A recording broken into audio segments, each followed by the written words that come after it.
வாழ்க வளமுடன். இன்றைக்கி நம்ம சேனலில் ஆச்சரியமான ஆனால் உண்மையான கதைகளை பற்றி தான் நான் உங்களுக்கு சொல்ல போகிறேன். பட்டர் சிக்கன் அப்படின்னு சொல்லிட்டு நம்ம ஒன்று சாப்பிட்றோம் இல்லையா, அதோட வரலாறு பற்றி யாருக்காவது தெரியுமா? பட்டர் சிக்கனுக்கு வரலாறு அப்படின்னு நீங்கள் ஆச்சரியமாக கேட்குறது என்னோடய காதில் விழுகுது. ஆனால் கடந்த 1920 பாகிஸ்தானின் பெஷாவர் நகரில் ஒரு உணவகத்தை நடத்தி வந்தார் குந்தன்லால் குஜ்ரால் அப்படிங்கிறவர். இவரது உணவகத்தில் தந்தூரி சிக்கன் தான் ஸ்பெஷல். ஒட்டுமொத்த பெஷாவர் நகரமே விரைவில் இந்த பட்டர் சிக்கனுக்கு, தந்தூரி சிக்கனுக்கு அடிமையானது. பெரிய திருமணங்கள், விருந்துகளுக்கு இவரைத்தான் கான்ட்ராக்டராக போட்டனர். கடந்த 1947 நாடு பிரிவினை அடைந்தது. அப்போது என்னாச்சு, அத்தனை சொத்துக்களையும் விட்டு டில்லிக்கு ஒரு நாடோடியாக வந்தார் இந்த குந்தன்லால். டில்லியில் பிரிவினையின் போது நடந்த கலவரத்தில் காலியாக கிடந்த ஒரு உணவகம் இவரோட கண்ணில் பட்டது. மோத்தி மஹால் அப்படின்னு அந்த உணவகத்துக்கு ஒரு பெயரை சூட்டினார். இங்கே வியாபாரத்தை ஆரம்பித்தார். வியாபாரம் நல்லா சூடு பிடிச்சது. ஒரு நாள் என்ன பண்ணார், சிக்கன் துண்டுகளை தக்காளியும் பட்டரும் கலந்த சாஸில் போட்டுட்டு நல்லா ஊற வச்சுட்டு அதற்கு பிறகு புது வகை சிக்கன் கிரேவி செய்தார். இது பார்த்தா சுவை அள்ளிட்டு போச்சு, அவ்வளோ சூப்பராக இருந்தது. அதற்கு பட்டர் சிக்கன் அப்படின்னு சொல்லிட்டு ஒரு பெயரை வைத்தார். அப்புறம் என்னாச்சு, இந்த உணவு சூப்பர் உணவாக மாறி பட்டர் சிக்கன் மோத்தி மஹாலின் தலையெழுத்தையே மாற்றிவிட்டது. அதற்கு பிறகு புது புது உணவு வகைகளை அவரே தயாரித்து அறிமுகப்படுத்தினார். பன்னீர் மக்கானி, தால் மக்கானி, இந்த இரண்டையுமே இவர்தான் கண்டுபிடிச்சார். பட்டர் சிக்கனின் புகழ் எங்கும் பரவி இந்திய முன்னாள் பிரதமர் இந்திரா காந்தி, அமெரிக்க முன்னாள் அதிபர் நிக்சன், ஈரான் முன்னாள் மன்னர் ஷா அப்படின்னு பலரும் இந்த கடைக்கு வந்து சாப்பிட்டு விட்டு போயிருக்காங்களாம். இவரது 3வது தலைமுறை பேரன் அமெரிக்காவில் படித்துவிட்டு இந்தியாவுக்கு திரும்ப வந்து பழைய பாணி பிஸ்னஸில் புதுமையை புகுத்தி இருக்கிறார். ஹோட்டலுக்கு வந்து உட்கார்ந்து மெதுவாக ஆர்டர் பண்ணிவிட்டு சாப்பிடுவது வேலைக்கு ஆகாது அப்படின்னு சொல்லிட்டு அனைத்திலும் மாற்றத்தை செய்திருக்கிறார். அனைத்து உணவுகளும் ஒரே தரத்தில் சுவையாக தயாரிக்கப்படுகிறது. துரித உணவுகள், பார்சல் உணவுகள் எல்லாமே இவர் வந்த பிறகு அறிமுகமாகின. டில்லியில் மட்டும் 100 கிளைகள் திறக்கப்பட்டிருக்கிறதாம். பார்த்துக்கோங்களேன் எவ்வளோ ஆச்சரியம்னு. எங்கேயுமே திறமைக்குத்தான் முதலிடம்.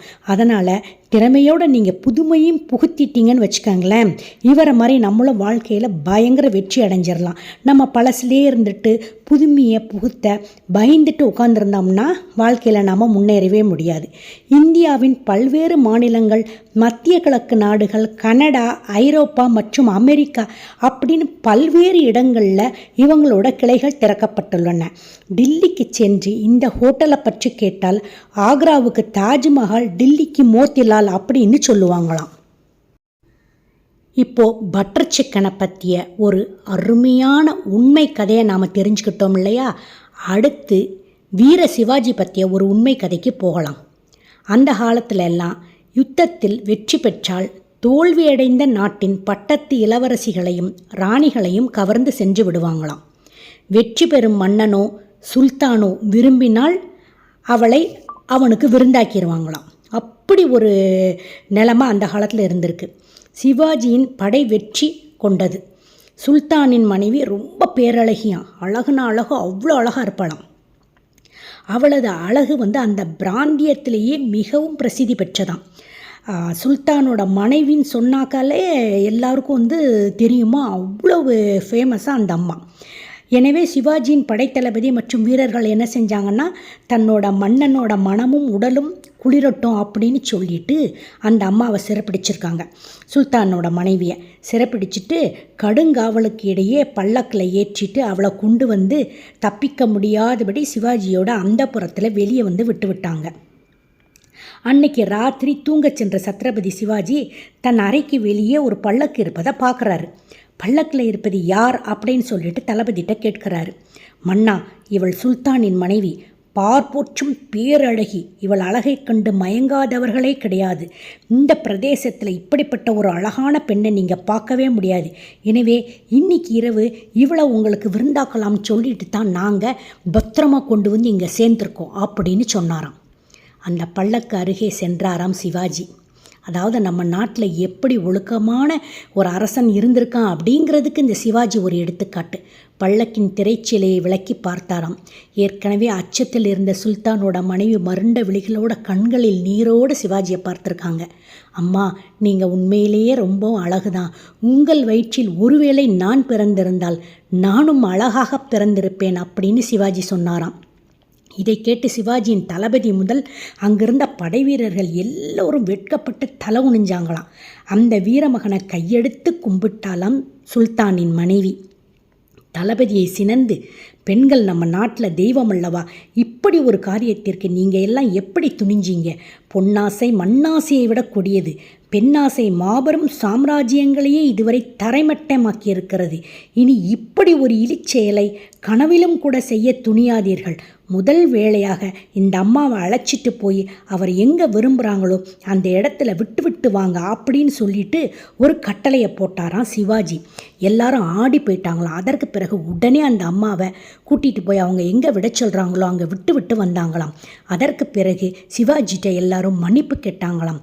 அந்த காலத்தில் சிவாஜி நிறைய நாட்டை ஆண்டிருக்காரு, நிறைய சண்டை போட்டு நிறைய நாடுகளெல்லாம் வெற்றி பெற்றிருக்காரு, வீரமாக இருந்தார், இதெல்லாம் நம்ம கேள்விப்பட்டிருக்கோம். ஆனால் இப்படி ஒரு மனித நேயமிக்க மனிதராக இருந்தார் அப்படிங்கிற கதையை நம்ம கேள்விப்பட்டிருக்கோமா? இன்றைக்கி நீங்கள் இப்படி ஒரு உண்மையான கதையை தெரிஞ்சுக்கிட்டீங்க இல்லையா? அதனால் எனக்கு மிகவும் மகிழ்ச்சி. என்னோட சேனலை பாருங்கள், லைக் பண்ணுங்கள், ஷேர் பண்ணுங்கள், சப்ஸ்கிரைப் பண்ணுங்கள். இது மாதிரி நிறைய அற்புதமான கதைகளை உங்களுக்காக நான் தேடி கண்டுபிடிச்சு கொண்டுட்டு வரேன். அடுத்து ஒரு சூப்பரான பதிவில் உங்களை நான் சந்திக்கிறேன். அது வரைக்கும் காத்துக்கிட்டுருங்க. டாடா பாய்.